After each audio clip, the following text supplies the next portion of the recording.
Hello, it's Amy, and I'm back again with the Journal of Emily Shore. And you'll recall, if you watched the previous video, that in the winter and spring of 1836, Emily Shore had become quite ill, and her illness had lasted for several weeks at this point. And here we are on June 6th, 1836, which was a Monday. To me, all this spring and part of the summer are quite lost. It might almost as well have been continual winter. From the first day of March up to my illness, I have not been altogether out of the house more than 16 different days, including going to church and a few drives and some occasions on which I merely stepped out of the house for a few minutes. And during the whole year I have been in a state of very indifferent health, not to speak of this month of fever, so that I have been quite debarred this year from rising at 4 or 5 o'clock, and walking in the woods at will to watch the birds and hear their songs. I shall not now recover my strength for many weeks, and my mind, even to my memory, is equally enfeebled. The very slightest fever completely upsets all one's powers. June 11th, Saturday. I quite forgot to mention that I predicted the rain of June 2nd on the preceding day from hearing a thrush sing loudly after a dead silence for a very long time during the drought. I have always found this a correct sign. June 12th, Sunday. I was drawn out of doors for half an hour this evening and enjoyed it much. I came in stronger and better. This morning the grand scarlet poppy blew. Our roses are most splendid. The west side of the house is covered with them in the richest profusion, and one of the drawing room windows is half hidden by them. The red roses, China, are also splendid and reach up high as the house wall. Both species can be gathered from and look in at the second story. I rose today an hour earlier than usual, i.e. at 11 o'clock. I am not strong enough yet to be up all day. This is the 6th Sunday on which I was not able to go to church, that is, not since May 1st. Indeed, if I could have gone, I should have seen at least in the evening what it is no loss to have missed seeing, a most shameful quarrel between two women for places which delayed the service for a full 5 minutes. A similar scene, I am told, took place last Sunday when two girls actually fought and struck each other while the congregation were on their knees, and made a great hubbub till the clerk with some difficulty turned them out. Such conduct is really unexampled. June 29, Wednesday. I get stronger, but my cough gives way very slowly and my pulse continues high and strong. There is certainly danger of my lungs becoming affected, but we trust that, if it please God, the sea will restore me to health and remove the possibility of consumption. I know, however, that I must prepare myself for the worst, and I am fully aware of Papa's and Mama's anxiety about me. In brackets, it was decided to take the invalid to Hastings for about 2 months. July 3rd, Sunday. This is the last day we spend at Woodbury for these 2 months. The intense heat makes it impossible for me to get out till the evening, when we walked out and took a last view of our garden, which is quite blazing with flowers. I went to bed at 7:30. While I was undressing, Miss Harriet came to see me and bid me goodbye. The other Astles we saw yesterday. They have been all particularly kind to me during my long illness, furnishing me with books and with strawberries and everything I wanted in the most friendly manner. London, July 5th, Tuesday. Today was effected the chief object of our stay in town, the consultation with the physician. The choice of one was left to Arthur, who determined on Dr. James Clark. He was to come to Welbeck Street at 4 o'clock, but arrived an hour later. I went up to my bedroom, and Mamma talked with him some time alone. She then called me down. Mr. James Clark is of middle height, rather thin, very dark, and of a grave and quiet demeanour, speaking very little. His aspect, however, is very pleasing and amiable. My illness has made me exceedingly nervous, and his presence agitated me greatly.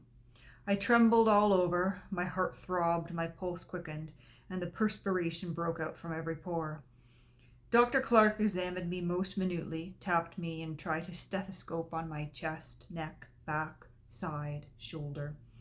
He said nothing about the result of his observations, but retired with Mamma to another private conference. I, in the meantime, was left in a state of anxiety, amounting almost to agony. I could by no means compose myself. The doctor's tapping had given me a pain of the left side of my chest, and I had no small reason to apprehend the pulmonary disease had already begun. I prayed earnestly for submission to the divine will, and that I might be prepared for death. I made up my mind that I was to be the victim of consumption. At length, Mamma re-entered the room and told me Dr. Clark's opinion, viz., that my lungs are by no means at present diseased, but that there is the greatest danger of it, unless extreme care be taken of me. This was much more than I had dared to hope, and I thanked God for it.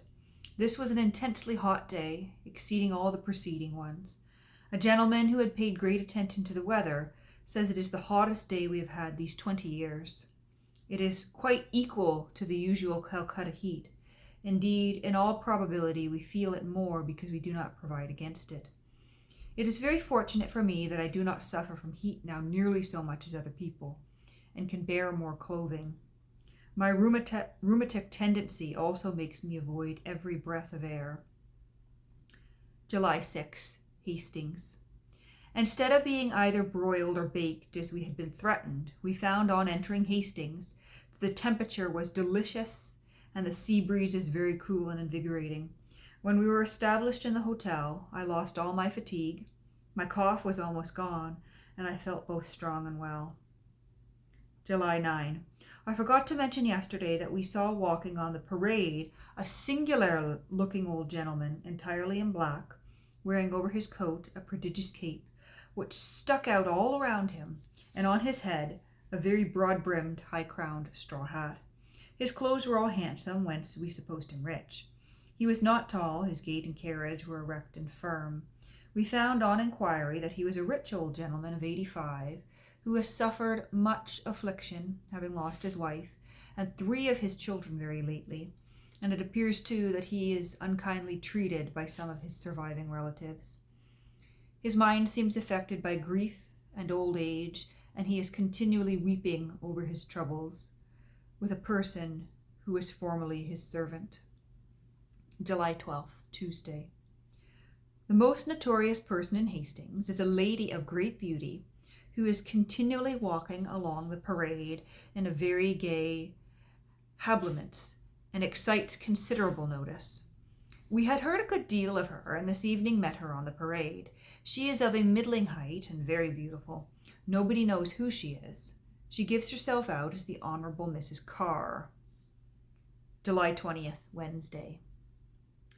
In the books we get from the library, there are frequently marginal notes in pen and pencil by different readers. In the Memoirs of Marie Antoinette, Madame Capin relates the horrid circumstances of the guards' heads stuck on pikes, and adds that they were curled and powdered by the barbarians. The English editor states in a note that this latter fact is untrue, but some Frenchman, I suppose, has written below, tout au contraire, j'ai vu les processions et les 2 têtes dont on parle,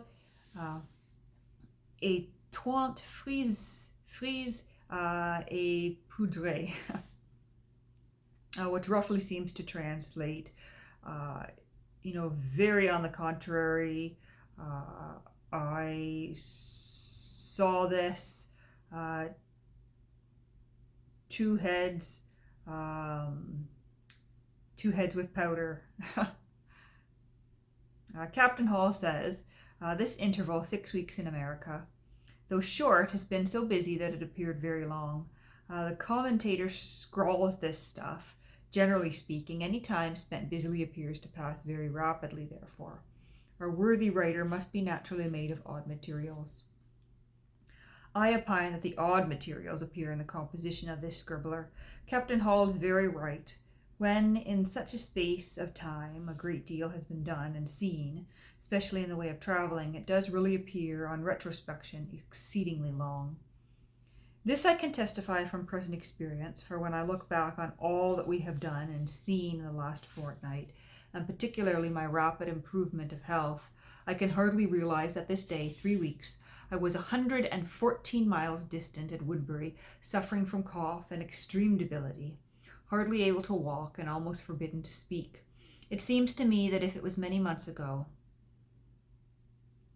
it is when the occupations are unvaried and regular that time seems to fly so quickly. And so maybe we'll just read this last entry for July. And after July, she's not going to write again until the 17th of August. July 25th, Monday. After tea, as it was a most delightful evening, I walked for a long time with Papa and Mamma on the parade, which is much crowded. Here we passed and repassed 20 times the pretty lady, as we call her, whom I mentioned July 12th, and had opportunities of observing her face much more minutely than we had ever before, so that we admire her infinitely more. Mamma declares that she is lovelier than any person she has ever beheld. For my part, I never saw a beauty that could be compared to her. She is exquisitely, perfectly beautiful. Her features are all but faultless, the only defect being that her nose, though very well shaped, is a little too large. It is difficult to say what is her greatest beauty, whether it is her unrivaled complexion, her perfectly arched dark eyebrows, her large black eyes with her long lashes, or her exquisite mouth. I cannot conceive a lovelier face. She is short, and her face and limbs small. Her expression has something in it that pleases, and something that displeases, though the former predominates. There is a softness and melancholy, and a look of distress, which are touching and make one pity her. But at times she has a kind of wandering stare which I do not like. That she is unhappy I cannot doubt. She never smiles and seldom speaks. But it is strange that she dresses in the richest and most showy clothes, as if she wanted to attract attention. This evening she wore a white muslin gown, a blue silk shawl, a white satin bonnet with broad crimson ribbons, and other rich articles of dress. Her child, too, about 2 years old, an ugly little fright, had extravagantly rich clothing. His frock and tippet being of black velvet bordered with swan's down.